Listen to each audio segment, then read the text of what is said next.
सांस का घूंघट पार्ट 3। अब तक हमने देखा कि देविका की हालत बहुत नाजुक है, लेकिन घर के आदमी उसे डॉक्टर के पास नहीं जाने दे रहे और जोगिंदर ने घर के मेन गेट पर बहुत बड़ा ताला लगा दिया है।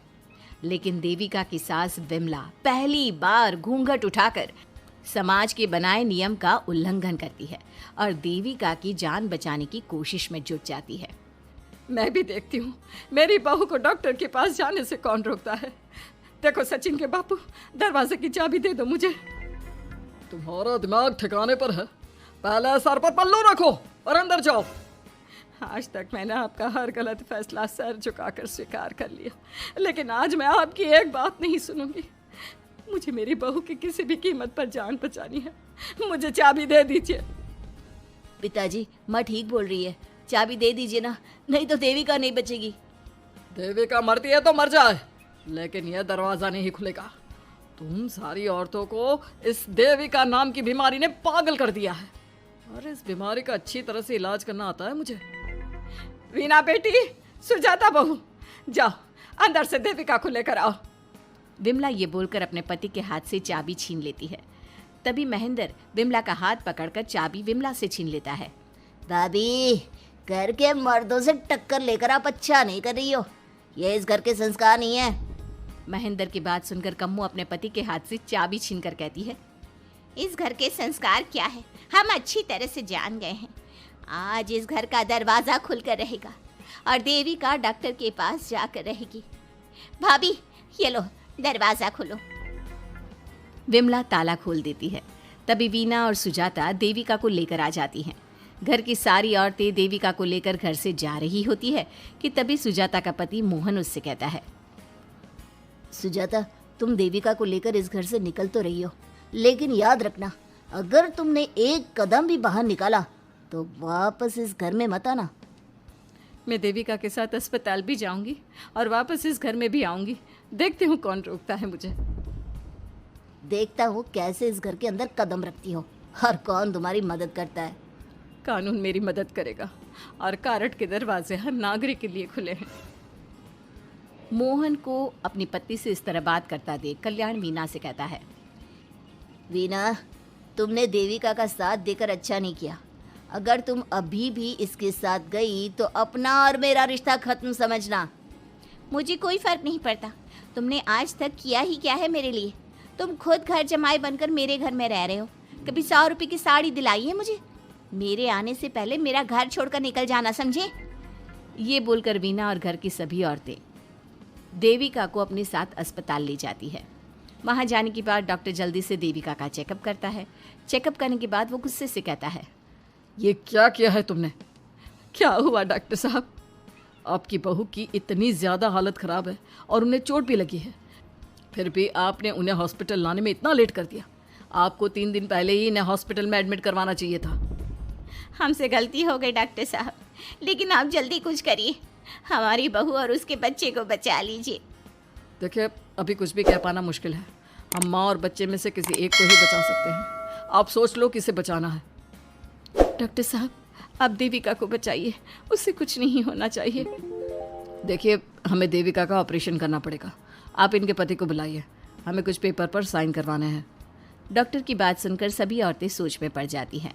तभी वीना कहती है, डॉक्टर साहब, इनके पति नहीं आ सकते। ये इनकी सास है विमला देवी, आप इनसे साइन करवा लीजिए।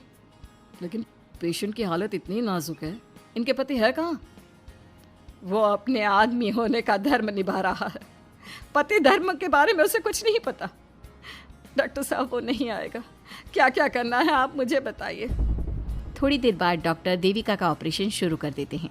जब वो ऑपरेशन थिएटर से बाहर आते हैं तो कहते हैं, आप लोगों की किस्मत अच्छी है, देविका भी सुरक्षित है और उसका बच्चा भी। डॉक्टर, बेटा हुआ है या बेटी? बेटा हुआ है। सब लोग बहुत खुश होते हैं। कुछ दिन तक देविका उसी हॉस्पिटल में रहती है और उसके ससुराल की औरतों ने उसका बहुत ध्यान भी रखा। अब देविका कुछ हद तक ठीक हो गई। डॉक्टर ने देविका को घर जाने की इजाज़त दे दी, लेकिन सभी सोच में पड़ गए। हम भाभी को घर ले तो जाएं, लेकिन माँ, आपको घर का माहौल पता है ना। देविका भाभी अभी पूरी तरह से ठीक नहीं हुई। भाभी वहाँ आराम नहीं कर पाएंगी और पता नहीं घर के सारे आदमी हमारे साथ क्या करेंगे। माँ, क्या हम डॉक्टर से बात करके देविका को थोड़े दिन और यहाँ नहीं रख सकते? जब वो पूरी तरह से ठीक हो जाएगी तो उसे यहाँ से ले जाएंगे। ये बात सुनकर विमला सोच में पड़ जाती है। तभी कम्मो कहती है, तुम दोनों ठीक कह रही हो, मैं अभी डॉक्टर से बात कर लेती हूँ। कम्मो डॉक्टर से बात कर लेती है और देविका कुछ दिन में बिल्कुल ठीक हो जाती है। देविका अपने बच्चे को गोद में लिए बाकी औरतों के साथ अपने ससुराल जाती है, लेकिन घर के सभी आदमी उन्हें दरवाजे पर ही रोक देते हैं। खबरदार, तुम में से कोई भी औरत अगर घर के भीतर घुसी, अगर तुम घर में कदम रखोगी तो घर अपवित्र हो जाएगा। घर हमारे कदम रखने से अपवित्र नहीं होगा, बल्कि आपकी गंदी सोच की वजह से घर क्या, अरे पूरा समाज अपवित्र हो रहा है। सुजाता, मैंने मना किया था ना घर से बाहर जाने के लिए। अब एक काम कर, जैसे यहाँ आई है वैसे ही यहाँ से सीधा अपने मायके लौट जा। क्यों जी, क्यों चली जाऊँ मैं अपने मायके? मैं जब तक चाहूँ यहाँ रह सकती हूँ।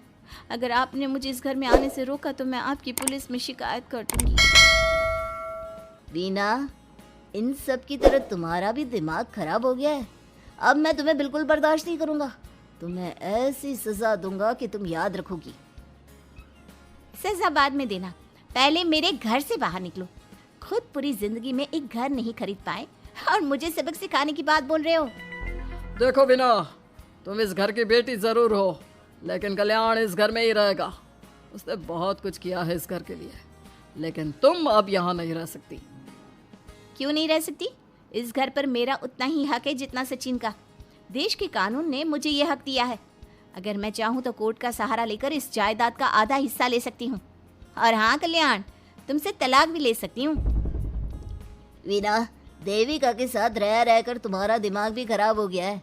और कम्मो, मैंने तुमसे कितना मना किया, घर से बाहर मत जाओ, देविका की मदद मत करो, लेकिन तुमने मेरी एक नहीं सुनी। अब तुम इस घर से और मेरी जिंदगी से चली जाओ। ये कदम उठाकर तुमने बिल्कुल अच्छा नहीं किया। ये कदम तो मुझे उस समय उठाना चाहिए था जब मैं माँ बनने वाली थी। आपके झूठे अहंकार और गलत नियमों की वजह से मैंने अपने दो बच्चे खो दिए। अगर उस समय मैं दाई अम्मा से इलाज ना कराती और हॉस्पिटल चली जाती तो सचिन के बराबर मेरे भी 2 बेटे होते।